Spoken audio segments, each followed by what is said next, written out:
இன்றைக்கு ஆண்டவர் இந்த மன்னா எபிரேயர் 11:7 நோவா கண்ணுக்கு புலப்படாதவை குறித்து கடவுளால் எச்சரிக்கப்பட்ட போது தம் குடும்பத்தை காப்பாற்ற கவனத்தோடு ஒரு பேழையை அமைத்து நம்பிக்கையினால்தான் அதன் வழியாய் அவர் உலகை கண்டித்து இறைவனுக்கு ஏற்புடையவர் என்னும் உரிமை பெறு பெற்றதும் நம்பிக்கையினால்தான். அதாவது இன்றைக்கு ஆண்டவர்களுக்கு தந்த ஒரு வசனம், அதாவது மன்னா எபிரேயர் 11:7.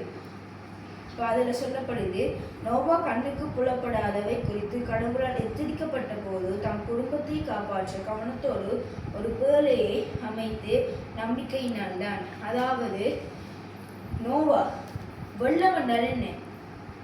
ஒரு வெள்ளம் என்ன சொல்ற, ஒரு ஆவி, அதாவது ஆக்களை பாவத்துக்குள்ள கொண்டு போற ஆவி, அதாவது அவர் யார விழுங்கலாம் ஒன்று தெரியுற ஒரு மிருகம், அதாவது அந்த மிருகத்தை தான் சொல்றது அந்த ஆவி, பாவத்தின் ஆவி, அப்படி அந்த கேட்டகரிக்குள்ள வருது.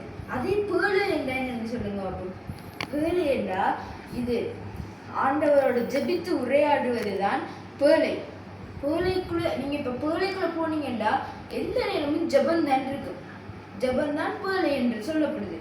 ஓகே, வாங்க வசனத்துக்குள்ள போ. நோவா சொல்றேரே, கண்ணுக்கு புலப்படாதவை குறித்து கடவுளால் எச்சரிக்கப்பட்ட போது, அதாவது கடவுள் சொல்றே வெள்ளம் வரப்போது நீ போய் ஒரு பேழையை செஞ்சு அதுக்குள்ள மிருகங்கள் அனுப்பி நீ கண்டு சொல்றேன். அதே மாதிரி அவரும் செஞ்சு அவர் கஷ்டப்பட்டு செஞ்சு குடும்பத்தை நினைத்து செஞ்ச வடிவா அந்த பேழை நினைத்து நிற்குது. வெள்ளம் அடிக்கக்குள்ளேயும் அந்த பேழைக்குள்ள தண்ணி வராம அது என்ன செய்யுது, அது அந்த இதுக்கு ஏற்ற மாதிரி அது அப்படியே போகுது, என்ன மூவ் ஆகுது. என்ன இப்போ நம்ம என்ன செய்யணும்டா, பேழை என்பது ஜெபம். அதாவது நம்ம வீட்டுல இது குடும்ப தலைவியோ இல்லாது குடும்ப தலைவியோ இல்லாட்டி குடும்ப தலைவனோ ஒரு வீட்டுக்குள்ள ஜெபம் பண்ணுவாங்க. அந்த ஜெபம் பண்றது வீடு ஆசீர்வாதமாகும். அதே மாதிரி இன்னைக்கும் இதுல சொல்லியிருக்காங்க. அதுக்கு பிறகு பின்வருகிற வசனத்துல சொல்லியிருக்கு, அதன் வழியாய் அவர் உலகை கண்டித்து இறைவனுக்கு ஏற்புடையவர் என்னும் உரிமை பெறு பெற்றதும் நம்பிக்கையினால்தான். அதாவது அதுல இந்த இப்ப நான் செகண்ட் வாசிச்சேன்.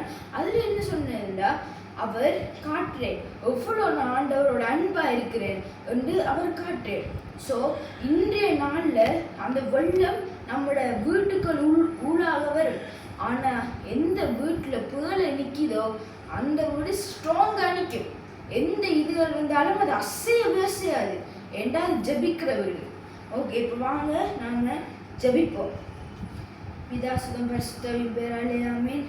நன்றியப்பா, ஸ்தோத்திரம் அப்பா, இந்த நாளை தந்ததுக்காக நன்றியப்பா. ஏசப்பா, இதில் சொல்லியிருக்கிறீங்களே அப்பா, பேழை, அதாவது ஜபிக்கிற வீடு. ஏசப்பா, இந்த பேழையே எல்லோரும் வீட்டுக்குள்ளையும் வைங்கப்பா. உங்களோட கரம் இருக்கட்டும் அப்பா. முதியவர்கள், கைவிடப்பட்ட அனாதைகள் மீது கூட கரம் இருக்கட்டும் அப்பா. நீங்க காண்கிற தேவன் ஆண்டவரே, இந்த வீடியோ கால் மூலமாக அனைவர் ரட்சிக்கப்படட்டும் ஆண்டவரே. ஏசப்பா, நோவாவின் பேழையப்பா, ஒரு நோவாவின் பேழை எல்லோரும் வீட்டிலும் இருப்பதாகப்பா. ஏசப்பா, குடும்ப தலைவன்கள் மீது கூட கரம் இருக்கட்டும் அப்பா. அவங்க ரட்சிக்கப்பட்டு அவங்களோட ஆவியால ஜெபிக்கட்டும் ஆண்டவரே. ஏசப்பா, ஒரு நல்ல வழிகாட்டலை கொடுங்கப்பா. இந்த நாள்ல எத்தனையோ குடும்பங்கள் சிதறி போனாலும் அப்பா, உங்களோட காண்கிற குடும்பங்களோ அப்பா நிலைத்து நிற்கிற ஆண்டவரே. அதற்காக ஸ்தோத்திரம் அப்பா. ஏசப்பா, உங்களோட கரம் குடும்ப தலைவன் மீதும் தலைவிகள் மீதும் உங்களோட கரம் இருக்கட்டும் அப்பா. அவங்க ஒரு நல்ல மெய்ப்பனாக, அதாவது ஆடின் மெய்ப்பன் போல அவர்கள் ஒரு நல்ல மெய்ப்பனாக இருக்கட்டும் அப்பா. இன்றைய நாள்ல ஒப்பு கொடுத்து ஜெபிக்கிறேன் ஜீவன் நல்ல பிதாவே, ஆமென்.